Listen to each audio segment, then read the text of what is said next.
9:12 and 60 degrees right now, heading up to highs in the mid-70s today. The best day of the weekend, according to Jill Reel, our staff meteorologist from KTV.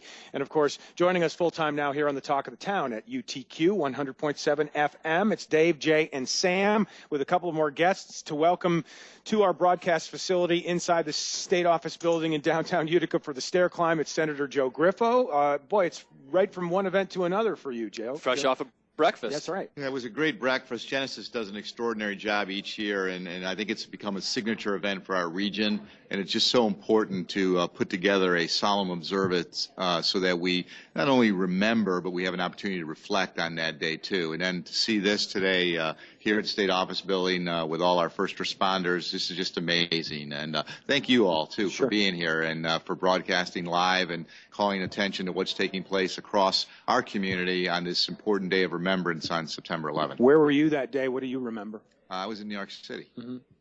It was really a surreal experience that day. You know, I was very fortunate because we were far enough to be safe, but close enough to witness the unfolding events. And it just was an unspeakable tragedy. And there are just so many elements to the day that are difficult when you reflect. We saw the towers crumble. We were in a skyscraper at the time, but from the windows you could see downtown from where we were. I remember seeing construction workers on scaffolding, just bewildered and in shock.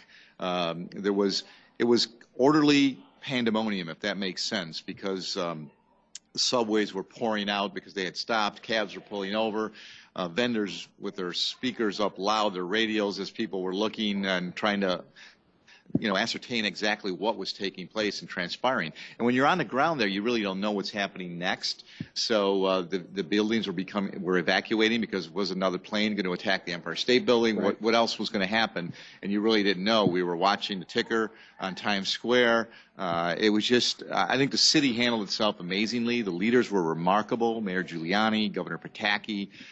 When you think about how they had to keep calm and still handle the crisis that was before us with that significant loss of life, it's just, we're all going to know where we were that day and what we were doing.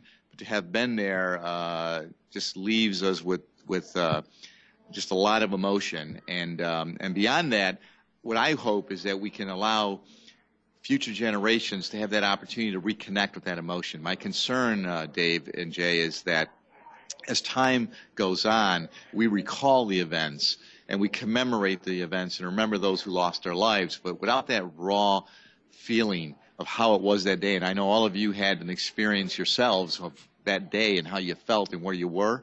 If we can't rekindle that in the new generations, you lose something, and we need that fervor as we continue to be committed in our resolve to defend this country. Sometimes it takes people in the arts to rekindle those things years later, as they've done with the World War I movies and movies commemorating World War II, the powerful movie with Tom Hanks. I might not have been able to connect with those things had it not been for the people like Steven Spielberg who made movies about that stuff. It sounds trite, but it's true. No, it's very true. That's actually very well put, David. You're right. It's just amazing what Hollywood can do in a good way to really reconnect people. And I think that's so important because this was a horrific tragedy and an attack upon our nation. But beyond that, there's so much that continues to go on. And what was so bad about that day also became what was good about that day. So many of our fellow citizens doing so many great things. And you're seeing it today with the first responders. So many people from our community who then went down there and helped out, whether they were first responders or the trades unions who were all involved at Ground Zero. And that's another thing we need to remember, to protect those people who went down there and now are suffering some of the health effects of being down there. We had a guy here, Art Ellis, a phenomenal state trooper, who was down there and had some serious health issues as a result of that. So we need to be there for them, too. We should not just neglect those who did what we needed them to do at a time of crisis. Senator Joe Griffo joining us on 100.7 FM WUTQ. Joe, you made some good points going back to what Dave said about remembering this.